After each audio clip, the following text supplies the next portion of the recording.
বিচক্ষণ ব্যক্তি term insurance plan নিচ্ছে। এবার এখানে শুধু কি যারা গ্রাহক তাদের বিচক্ষণতা, নাকি মিস সেলিং এর একটা জায়গা রয়েছে? ইন্স্যুরেন্স কেনার সময় যে প্রসপেক্টাস থাকে সেটা পড়ে বোঝা খুবই কষ্টকর। এবং খুব রাইট। বাস্তব কথা। এবং সাধারণ মানুষ যারা রেগুলার এটার মধ্যে নেই, তারা অনেক টার্মই, টার্ম ইন্স্যুরেন্স এর ক্ষেত্রেও যদি আমি উদাহরণ দিয়ে বলি, অনেক টার্মই তারা বুঝতে পারবেন না যে অ্যাক্সিডেন্টাল বেনিফিট কখন পাওয়া যাবে, আমার কোন সময় গেলে আমি প্রিমিয়াম পাবো।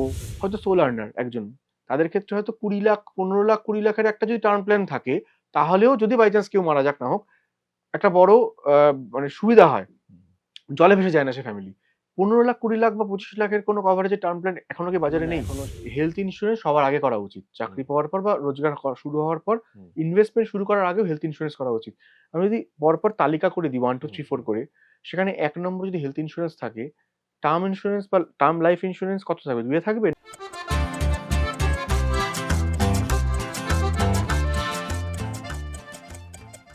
সঞ্চয় নিয়ে বহু আলোচনা হয়েছে। কোথায় সঞ্চয় করলে কেমন রিটার্ন পাওয়া যাবে সে বিষয়ে আলোচনা হয়েছে। কিন্তু সঞ্চয় কাজে লাগবে তখনই যখন কেউ বেঁচে থাকবেন এবং সঞ্চয় করতে পারবেন। যদি তিনি বেঁচেই না থাকেন, তার সঞ্চয়ের আগেই যদি তিনি মারা গিয়ে থাকেন দুর্ভাগ্যবশত, তাহলে তার পরিবারের কি হবে? ঠিক এইখানেই কাজে আসে বীমা, বিশেষ করে জীবন বীমা। লাইফ ইন্স্যুরেন্স নিয়ে বহু আলোচনা হয়। লাইফ ইন্স্যুরেন্স বিভিন্ন রকমেরও হয়। এই নিয়ে বহু প্রশ্নও রয়েছে। আজকে সঞ্চয় সময়ের এই এপিসোডে আমরা সেই প্রশ্নের উত্তর খুঁজব। আমাদের সঙ্গে রয়েছেন certified financial planner Sujan Das. নমস্কার। সুজন দা, লাইফ ইন্স্যুরেন্স এই কথাটা বললেই তো অনেকে প্রথমেই যেটা বলেন, অনেক সময় বিভিন্ন সোশ্যাল মিডিয়াতে অনেকের রিঅ্যাকশন, অনেকে বলে থাকেন যে, "কেন করব? রিটার্ন তো নেই।" এটা তো বলা হয়। হ্যাঁ, এবং ইন্স্যুরেন্সের জায়গাটা হয়তো আলাদা, মানে কাজটা আলাদা। আ ইনভেস্টমেন্ট এবং ইন্স্যুরেন্স একসাথে মেলানো যাবে না, এই বিষয়ে আলোচনা বহু হয়। সেই বিষয়ে আমি আসবো। কিছু, কিছু প্রশ্ন আমারও রয়েছে। কিন্তু সবার আগে বলি, প্রায় ১৫০ কোটির দেশ ভারতবর্ষ। হুম, তথ্য যেটা সেটা বলছে যে ৩০ কোটির একটু বেশি, বেশি লোকজন আছেন যারা ইন্ডিভিজুয়াল লাইফ ইন্স্যুরেন্স পলিসি নিয়েছেন। আমি এখানে গ্রুপ ইন্স্যুরেন্সের মানে যেটা কোম্পানির মাধ্যমে পাওয়া যায় সেটার হিসেব এখানে নেই। ইন্ডিভিজুয়াল হিসেবটা রয়েছে। এবং যদি পেনিট্রেশন দেখা হয় সেটাও ৩% ও না জিডিপির। ফলে এই যে ডেটাটা এত বড় দেশে এতদিন ধরে ইন্স্যুরেন্স একটা বেচার, হুম। ইন্স্যুরেন্স পরিষেবা দেওয়ার একটা প্ল্যাটফর্মও রয়েছে, একাধিক প্ল্যাটফর্ম রয়েছে। সেখানে দাঁড়িয়ে ইন্স্যুরেন্স বা লাইফ ইন্স্যুরেন্স এর এইরকম সিচুয়েশন কেন? আরো বেশি লোক কেন নিচ্ছে না? হ্যাঁ, এটা খুবই ভালো প্রশ্ন এবং এটা সত্যিই মানে অবাক হওয়ার মতো ব্যাপার যেখানে দরকার ইন্স্যুরেন্স। আমাদের বিশেষ করে এরকম গরিব দেশ বা যাদের ইনকাম মানে নিম্ন মধ্যবিত্ত পরিবার সবচেয়ে বেশি, মধ্যবিত্ত, নিম্ন মধ্যবিত্ত তাদের মধ্যে ইন্স্যুরেন্সের নেওয়ার অনীহা এবং এখন তো এমন হয়েছে যে ইন্স্যুরেন্স অ্যাডভাইজার দেখলেই তারা উল্টো দিকে পালিয়ে যায়। মানে ফোন-টোন ধরে না, এরকম টাইপের ব্যাপার হয় আরকি। তো এটার জন্য দায় ঠিক সেইভাবে না, দায় দুপক্ষেরই আছে। কিন্তু বেশিরভাগ ক্ষেত্রে যেটা হয় যে এই যে পেনিট্রেশন আমরা করতে পারিনি, কিন্তু দেশের সবচেয়ে বৃহত্তর যে ইন্স্যুরেন্স কোম্পানি যারা বহু বছর ধরে লোককে সার্ভিস দিচ্ছেন, তাদের মধ্যে কিন্তু যে বেসিক যে ইন্স্যুরেন্সটা করার কথা, যেটা আমরা ভাবি বা বলি যে টার্ম প্ল্যান মানে অ্যাকচুয়াল যেটা ইন্স্যুরেন্স, যে আমার কিছু হয়ে গেলে আমার ফ্যামিলি টাকা পাবে এবং সেই টাকাটা ২,০০,০০০, ৫,০০,০০০, ১০,০০,০০০, ১,০০,০০০, ৫০,০০০ যাই হোক পাবে, সেটার জন্য প্রিমিয়াম খুবই কম পড়ে। কিন্তু সেই দেশের বৃহত্তম ইন্স্যুরেন্স কোম্পানি সেটাকে প্রমোট করে না। প্রমোট করে না মানে তাদের অ্যাডভাইজাররা সেগুলোকে ইনভেস্টরকে বলেই না। বিকজ সেখানে কম কমিশন পাওয়া যায়। এবার যদি আমি ইনভেস্টরকে না বলি, আমি তাদেরকে কি বলছি গিয়ে এন্ডাওমেন্ট প্ল্যান করুন। আপনি সেখানে মানি ব্যাক প্ল্যান করুন। সেগুলো হচ্ছে কি ১০ বছর, ১৫ বছর, ২০ বছর, ২৫ বছরের জন্য টাকাটা আটকে যাচ্ছে।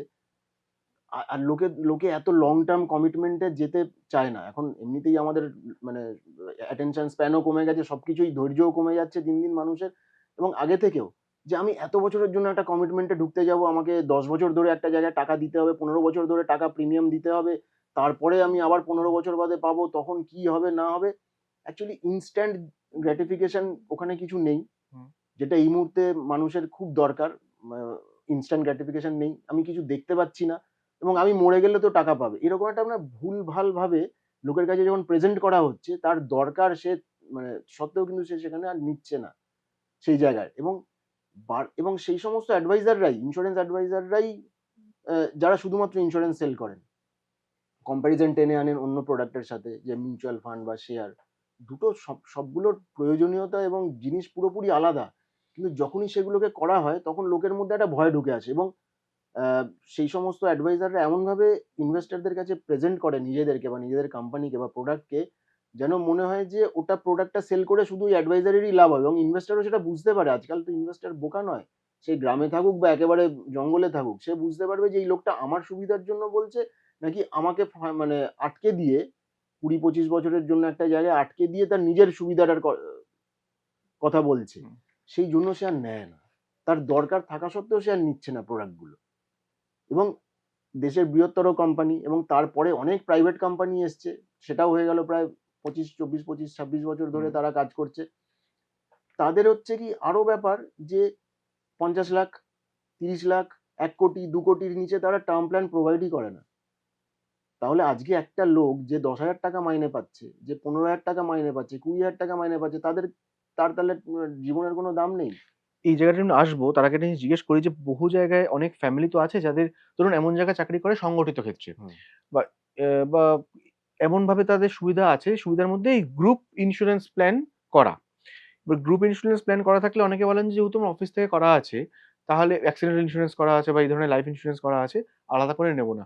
সেক্ষেত্রে এই মানে ওই যে মানে অফিসে যে জায়গাটা, সে হয়তো হুম। সেই অফিস ছাড়বেও না, সে সারা জীবন ওখানে চাকরি করবে।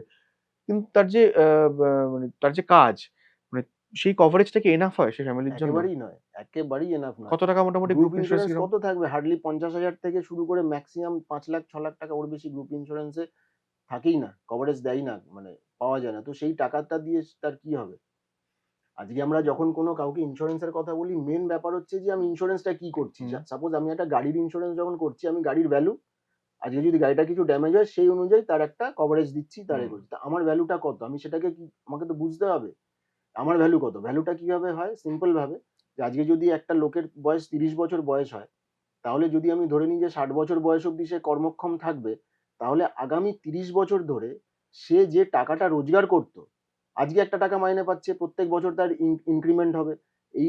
এই হিসাবটা ধরে নিয়ে, এটা একটা ক্যালকুলেশনের হুম। ব্যাপার। একটা থাম্ব রুল আছে, বেসিক থাম্ব রুল আছে, যে আপনি যা অ্যানুয়াল ইনকাম করছেন তার 15 বা 20 গুণ বেশি আপনাকে লাইফ ইন্স্যুরেন্স হুম। করা উচিত। সেটা তো নর্মাল একটা থাম্ব রুল। কিন্তু যদি আমি আরো ডিটেলে যাই, যে আমি 30 বছর ধরে যে টাকাটা রোজগার করে আমার ফ্যামিলিকে দেবো, ফাইন্যান্সিয়াল যে সাপোর্টটা দেবো, সেই টোটাল টাকাটার আমাকে এই মুহূর্তে যদি আমার কিছু হয়ে যায়, হুম। সেই 30 বছরের হুম। ছেলেটির, তাহলে ছেলে বা মেয়ে যেই হোক, যে ব্রেড উইনার আছে, তার যদি কিছু এই মুহূর্তে হয়ে যায়, তাতে ওই টাকাটা যেটা 30 বছর ধরে সে দিত, সেই টাকাটা এই মুহূর্তে তার ফ্যামিলি যাতে পেয়ে পেয়ে যায়। যায়, বা হুম। যখনই যার তার হবে সেই সেটা পেয়ে যায়। তো এইটাকে বলে হিউম্যান লাইফ ভ্যালুয়েশন ক্যালকুলেশন করা। এইটাকে করে বুঝে সেই অনুযায়ী কভারেজটা কেউ নিচ্ছে না, মানে ম্যাক্সিমাম লোকে নিচ্ছে না।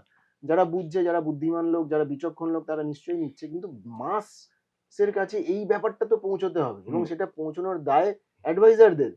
কিন্তু এনকারেজ করতে হবে প্রমোটারকে, মানে ইন্স্যুরেন্স কোম্পানিদেরকে, হুম। যে এই প্ল্যানগুলোকে তারা তাদেরকে একটু টাকা পয়সা, মানে কমিশন যেটা হয় বেশি দিতে হবে। তাদের যে রিওয়ার্ড অ্যান্ড রেকগনিশন প্রোগ্রাম থাকে, তাদেরকে সেগুলো করতে হবে। কিন্তু তারা দুর্ভাগ্যজনকভাবে সেগুলোকে করে না। যে প্রোডাক্টে কোম্পানির লাভ হচ্ছে, সেই প্রোডাক্টগুলোকে হাইলাইট করা হয় এবং তাতে বেনিফিট দেওয়া হয়, তাতে অ্যাডভাইজারের বেনিফিট দেওয়া হয়, কিন্তু সেগুলোতে ইনভেস্টরের কাছে বেনিফিট পৌঁছচ্ছে না। ইনভেস্টর তো বোকা নয়, সে তো বুঝতে পারছে যে আমার তো এই জিনিস পাচ্ছি আমি, তাহলে সে করছে না, তার জন্য পেনিট্রেশন বাড়ছে না। এবার এখানে একটা জিনিস জিজ্ঞেস করছি, ধরুন এই যে টার্ম ইন্স্যুরেন্স এর যে হুম। ক্রাইটেরিয়া এবং তার যে লক্ষ্য, দুটো তো একদম আলাদা, মানি ব্যাক বা এন্ডাওমেন্ট থেকে। হুম। অনেক ক্ষেত্রে যেটা হয়, যেটা আমরা শুনতে পাই বা আমরা নিজেরাও ফেস করি, ধরুন এই মানি ব্যাক বা এন্ডাওমেন্ট পলিসি কেউ একজন কিনলো 15 বছর বা 20 বছরের জন্য, তার 8 বছর 10 বছরে গিয়ে তার টাকাটা জমেছে ভালো, তার হঠাৎ করে টাকাটা হয়তো দিতে পারছে না বা কোনোভাবে টাকার দরকার পড়লো, তখন তার হয় রাস্তা থাকে যে টাকাটা জমেছে তার 75% একটা লোনের, বা ওটা লোনের ব্যাপার না, সেটাও খুব বেশ কষ্ট সাপেক্ষ এবং খুব বেশি টাকা পাওয়া যায় না। এবং অন্য রাস্তা থাকে যে সেটাকে সারেন্ডার করে দেওয়া। তাহলে একটা বিপুল পরিমাণ টাকা কাটা যায়। হ্যাঁ। ফলে এই যে টাকা কাটা যাচ্ছে এবং আল্টিমেটলি ২০ বছর ধরে জমানোর পরেও আমি যেটা টাকাটা পেলাম সেই বোনাস নিয়ে সেটা খুব বেশি পেলাম না। অন্য সঙ্গে যদি তুলনা করি, এই তো তুলনাটা বারবার আসে। হুম।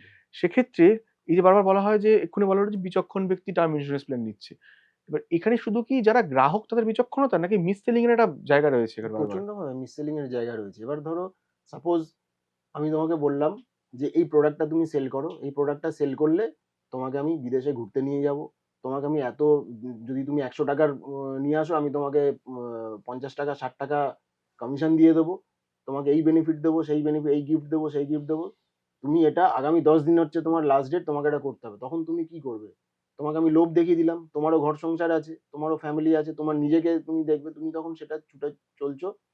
যাকে তাকে সেটাকে ওই প্রোডাক্টটা সেল করে। সেটা তার দরকার কি না দরকার সেগুলোর তুমি ধারে কাছেই যাচ্ছ না। এবং তোমাকে আমি বললাম তুমি যদি এটা করতে না পারো তাহলে কিন্তু তোমার লাইসেন্স আমি ক্যান্সেল করে দিতে পারি বা তোমার কমিশন স্ট্রাকচার নামিয়ে দেবো, তোমাকে মানে পানিশ করা হবে হুম। সামহাউ সফিস্টিকেটেডলি যেভাবেই হোক। তো তুমি তখন তো পাগলের মতো রাস্তায় বেরিয়ে যাবে ওটাকে সেল করার জন্য। এবার সেটা কার দরকার কি না দরকার তুমি দেখছো না, তোমাকে যেভাবে হোক বাই হুক অর ক্রুক ওটাকে আমাকে গছাতে হবে কাউকে। কারণ আমাকে এই জিনিসগুলো আমি বেনিফিট গুলো পাবো এই জিনিসগুলো। তো তার জন্য মিস সেলিং চলে আসছে। তো এবার সেইটাকে তো আটকাতে না পারলে জিনিসগুলো ঠিকভাবে পৌঁছবে না। হুম, আরেকটা বিষয় যে টার্ম ইন্স্যুরেন্স নিয়ে বহু আলোচনা এই এই সঞ্চয় সময়ের নানা এপিসোডেও হয়েছে। আজকাল তো টার্ম ইন্স্যুরেন্স আগে যেরকম বলা হতো যে, যে টাকাটা দিচ্ছেন ওই টাকাটা তো ফেরত পাবেন না। তাহলে আপনি কেন টার্ম ইন্স্যুরেন্স করবেন? হ্যাঁ, এটা হ্যাঁ। একটা কিন্তু এখন তো ফেরত পাওয়ার মানে শুধু যে প্রিমিয়ামটা দেওয়া হয়, সেই হুম। প্রিমিয়াম ফেরত পাওয়ারও তো প্রচুর হ্যাঁ, অপশন হ্যাঁ। চলে এসছে। রিটার্ন অফ প্রিমিয়াম স্কিম আছে। এগুলো দেখুন ইনভেস্টরদেরও দায় আছে। আমরা শুধু প্রমোটার বা অ্যাডভাইজারকে বলছি তারা মিসসেল তো করছে। কিন্তু একটা ইনভেস্টরও বুঝে তাকেও সেটাকে করতে হবে যে ঠিক আছে টার্ম প্ল্যান করছি আমি কি পাবো? হুম, যেরকম মেডিক্লেমে আমি টাকা দিচ্ছি আমি কিছুই তো পাচ্ছি না। হুম, যদি আমি অসুস্থ হই হসপিটালাইজড হচ্ছি তখন পাচ্ছি। টার্ম প্ল্যান সেরকম আমি দিয়ে গেলাম।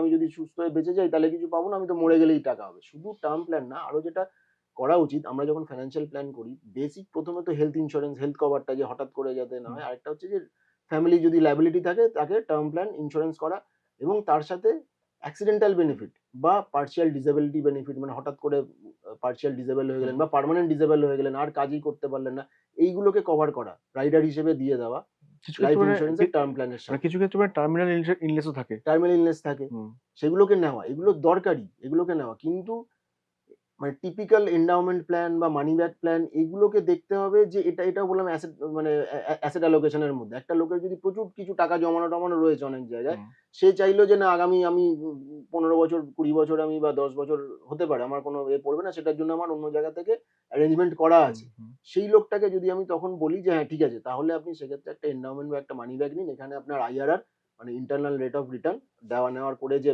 অ্যাকচুয়াল যে রিটার্নটা আসে সেটা আপনার অ্যারাউন্ড আসছে 6% মতো, 6.5% মতো। আপনি তখন তাহলে সেই স্কিমটাতে ইনভেস্টমেন্ট হুম, করুন। হুম, সেই এন্ডাওমেন্ট বা মানি ব্যাগে করুন। কেন ব্যাংকে রাখলে তার আপনার হঠাৎ করে যদি কিছু এক্সট্রা আপনার টার্ম প্ল্যানও নেওয়া আছে, সবকিছু করা আছে। তবু একটা এক্সট্রা যে লাইফ কভারেজ সেটা ব্যাংকের এফডি করলে তো পাবেন না। হুম, এখানে সেটা রাখুন আগামী 10-15 বছরের জন্য। এখান থেকে সেই বেনিফিটটা পাবেন। হুম, সেই ক্ষেত্রে তাদেরকে ওটা দেওয়া যায়। কিন্তু এটা সকলকে দেওয়া যায় না।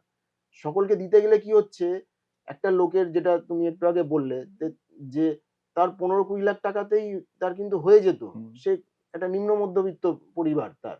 ঠিক আছে?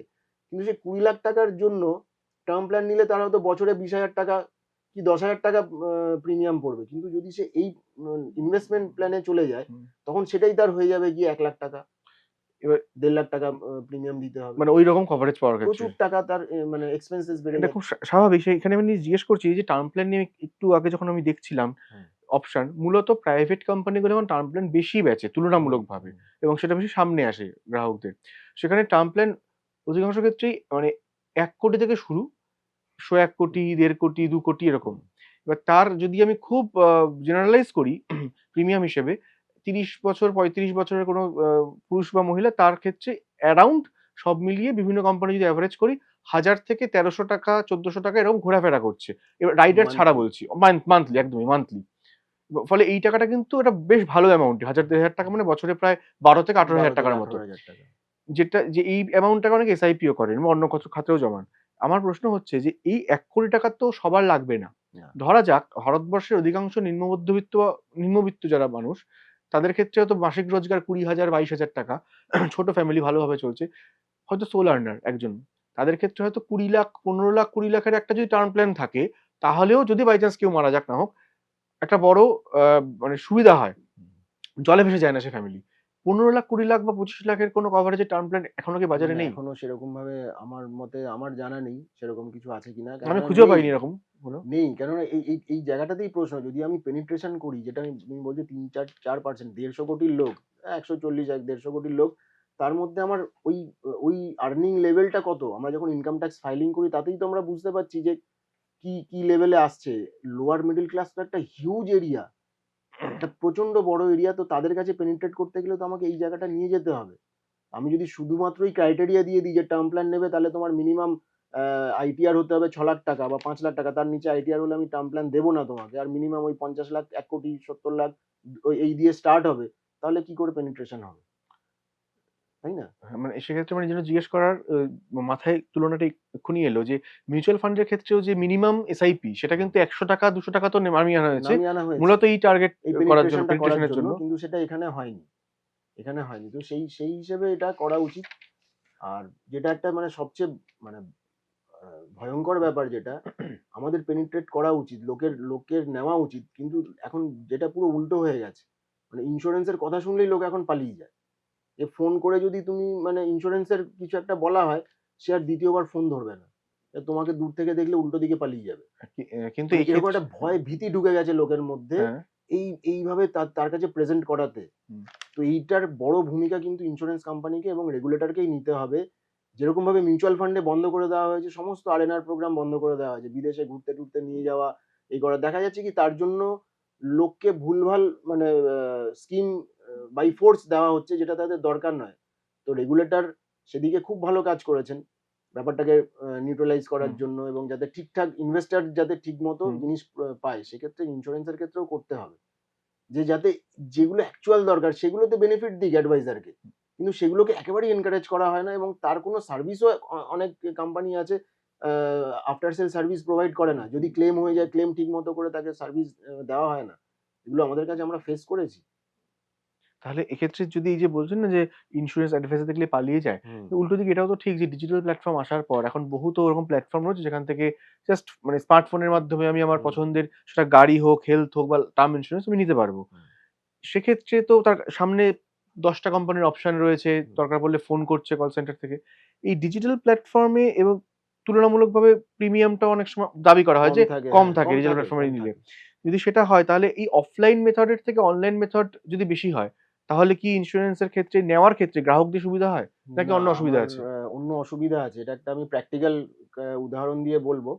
যে আমি তো অনলাইনে, ঠিক আছে, অনলাইনে ডাইরেক্ট তে গেলে আমার কিছু কমিশন-টমিশন কাটে। আমার সাপোজ একটা পলিসি নিতে গেলে আমার যদি আমি কোনো অ্যাডভাইজারের থেকে নিই, সেক্ষেত্রে যদি আমার 20,000 টাকা পড়ে, আমি যদি অনলাইনে কম্পিউটারে বসে ওটা করি, আমার হয়তো 2,000 টাকা কম পড়বে। হুম। কিন্তু এই 2,000 টাকা কম তো পড়ল।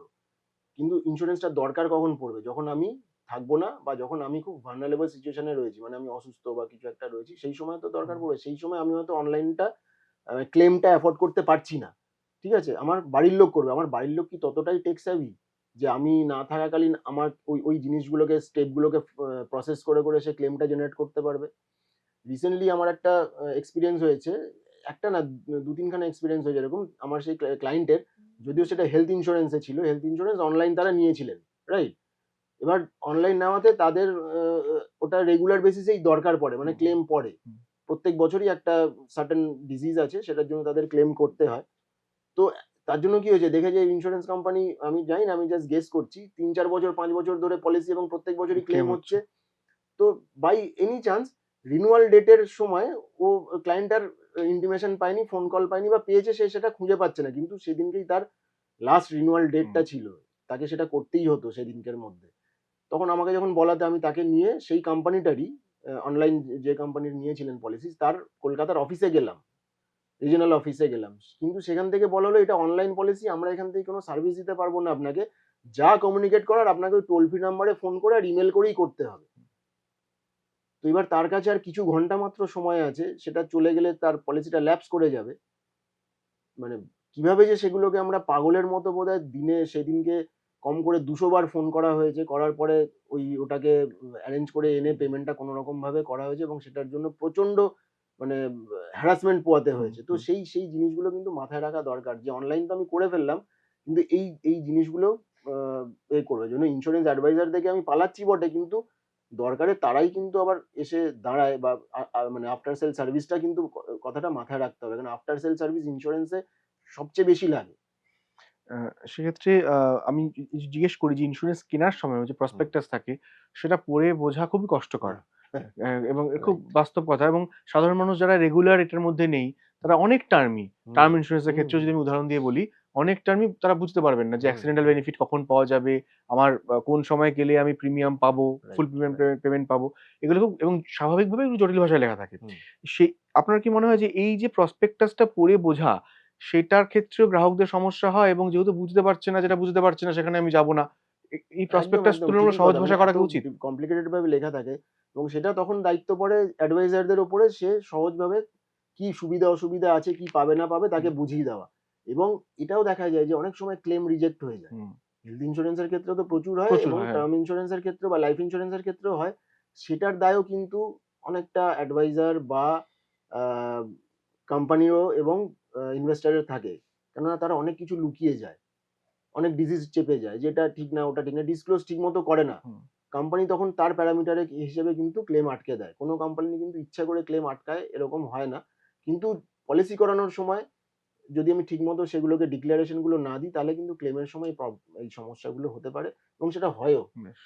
তো এখানে অ্যাডভাইজারদের একটা মূল দায়িত্ব থাকে এই জটিল ব্যাপারটাকে সহজ করে ইনভেস্টরকে বোঝানো এবং সেটা অনেস্টলি কোম্পানিতে সাবমিট করা। এই নয় যে আমাকে ওই যে বললাম টার্গেট করার জন্য পলিসি করাতেই হবে, হুম, তার জন্য এটা চেপে যান, এটা বলতে হবে না, এটা করতে হবে না। করে যেভাবে হোক পলিসিটা ইস্যু করিয়ে দিলাম, আমার টার্গেট আমি পেয়ে গেলাম। হুম। কিন্তু ইনভেস্টরের যখন ক্লেম আসবে তখন সে কিছুই পাবে না। আমি এবং শেষে একটা প্রশ্ন করব। যদি বলি যে এমন একটা বা একাধিক হুম, বিষয় যেটা চেঞ্জ করতে হবে, তাহলে ভারতবর্ষের ইন্সুরেন্স অ্যাডপশন এর যে চিত্রটা রয়েছে, হুম। সাধারণ গ্রাহকদের ইন্সুরেন্স কেনা, বিশেষ করে term insurance, term life insurance কেনার ক্ষেত্রে সুবিধা একটু বেশি হবে। এই লিস্টটাই তালিকা কি থাকবে? যেটা ১ম এই থাকবে যে যারা লোয়ার ইনকাম গ্রুপ তাদেরও যাতে টার্ম প্ল্যান করানো হয় এবং করার তারা যোগ্য হয়, সেই ব্যাপারগুলোকে বাকি সমস্ত ইন্স্যুরেন্স কোম্পানিগুলোকে দেখতে হবে। ওই ক্রাইটেরিয়াটাকে নামাতেই হবে। আর দ্বিতীয় হচ্ছে যে আমাদের যেটা একটা অভ্যাস আছে যে বাই ফোর্স কিছু না করালে আমরা করি না। যেরকম গাড়ির ইন্স্যুরেন্স করতেই হবে, না হলে পুলিশ রাস্তায় ধরে কেস দিয়ে দেবে, ফাইন করে দেবে। তো সেইরকম ভাবে যদি কোনো একটা সিস্টেম করা যায় যে এট লিস্ট যারা আইটিআর ফাইল করছে, যে সমস্ত স্যালারিড পারসন বা যারা যে সমস্ত লোকেরা তাদের একটা ইনকামের ইনকাম অনুযায়ী তার মিনিমাম ওই অ্যামাউন্টের টার্ম প্ল্যান থাকতেই হবে, নাহলে সে আইটিআর ফাইল করতে পারবে না। এরকম টাইপের কিছু যদি একটা সিস্টেম বার করা যায় যেখানে বাই ফোর্স একটা জায়গায় অবধি করতেই হবে, সেটা করলে আমার মনে হয় বেটার হয়। তাহলে কিছুটা পেনিট্রেশন বাড়বে। আর অ্যাডভাইজারদেরকে, কোম্পানিদেরকে, প্রমোটার যারা যারা ইন্স্যুরেন্স কোম্পানি তাদেরকে ওই জায়গাগুলোকে খেয়াল রাখতে হবে যে আমার বেনিফিট আছে বলে আমি সেগুলোতে অ্যাডভাইজারকে বেনিফিট বেশি দেবো, ইনভেস্টরের বেনিফিট সাথে হচ্ছে না। ওই জায়গা থেকে সরে না আসলে হবে না। কেন লোকে তো বোকা নয়, লোকে তো বুঝতে পারছে।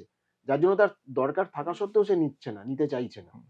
এই ২-৩ টে জিনিসকে ঠিক করলে আমার মনে হয় অনেক বেশি পেনিট্রেট করা যাবে। যাদের অ্যাকচুয়াল দরকার, সত্যিই দরকার, তারা পাবে। তারা বেনিফিটেড হবে। আর একটা ছোট্ট জিনিস জিজ্ঞেস করে নিই শেষেই, যে সার্টিফাইড ফিন্যান্সিয়াল প্ল্যানার হিসেবে হুম, আপনার ক্লায়েন্টকে যখন ডিল করেন, কথা হুম, বলেন, ১ম এ তো আমরা ইনভেস্টমেন্ট নিয়ে কথা বলি। হুম, অনেকবার এর আগেও অনেকবার বলেছেন যে হেলথ ইন্সুরেন্স সবার আগে করা উচিত। হুম, চাকরি পাওয়ার পর বা রোজগার শুরু হওয়ার পর হুম, ইনভেস্টমেন্ট শুরু করার আগেও হেলথ ইন্সুরেন্স করা উচিত।